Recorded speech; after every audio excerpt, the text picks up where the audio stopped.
ఆంధ్రప్రదేశ్లో అంతా దుర్మార్గం జరిగిపోతుందని ప్రజల్ని నమ్మించాలా? తెలంగాణలో ఇప్పుడు ఆర్టీసీ ఫ్రీ ఇచ్చిన తర్వాత ఏమైంది? మహిళలకు ఫ్రీ ఇచ్చిన తర్వాత మగాళ్ళకి కూర్చోడానికి సీట్ లేదు, నుంచోడానికి ప్లేస్ లేదు, వృద్ధులకు ఎక్కడానికి అవకాశం లేదు, వికలాంగులకి ప్రయాణం చేయడమే కష్టం. అలాంటి స్థితిలో అల్లాడిపోతున్నారు. అక్కడ వార్తలు ఏం లేవు. అక్కడ అద్భుతం ఆర్టీసీ, ఎందుకంటే బాబు గారి శిష్యుడు అక్కడ ముఖ్యమంత్రి అయ్యాడు కాబట్టి. ఆంధ్రప్రదేశ్లో ఎవరు బస్సు వాళ్ళు ఎక్కుతున్నారు, ఎవరు దోనాలు జర్నీ చేస్తున్నారు, ప్రశాంతంగా పనిచేసుకుంటున్నారు.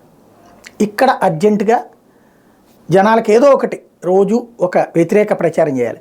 బస్సు డస్సిపోతోంది, డ్రైవర్లు లేరు, కండక్టర్ లేరు, ఏమీ లేరు. డ్రైవర్ లేకుండా బస్సులు ఎట్లా నడుస్తున్నాయి? ఇంతకీ ఏమైనా ప్రత్యేక రిమోట్లతో నడిపిస్తున్నారా? లేకపోతే వైఎస్ఆర్ కాంగ్రెస్ పార్టీ కార్యకర్తలు ఏమైనా నడిపిస్తున్నారా? కండక్టర్ల సిస్టమ్ తగ్గించుకురావడం అన్నటువంటి చాలా రోజుల క్రితమే ప్రారంభమైపోయింది. లాంగ్ జర్నీలకు వెళ్ళేటటువంటి బస్సులకి కండక్టర్లను తీసేసారు. ఎందుకని? ఒకసారి సీట్ టికెట్లు కొడతారు కదా, ఆ తర్వాత కండక్టర్తో పని ఏంటి, డ్రైవరే కొడుతున్నారు. అది ఇప్పుడు కాదు. అది చంద్రబాబు గారు ఉన్నప్పుడు ఏంటి, చంద్రబాబు గారి కంటే ముందే బిగిన్ అయిపోయింది. అది సంఖ్య తగ్గించుకోవడం అన్నటువంటి, కొత్త రిక్రూట్మెంట్స్ తగ్గించుకుని సంఖ్య తగ్గించుకుని, ఎందుకంటే అవసరానికి మించి రిక్రూట్లు చేసేసుకున్నారు.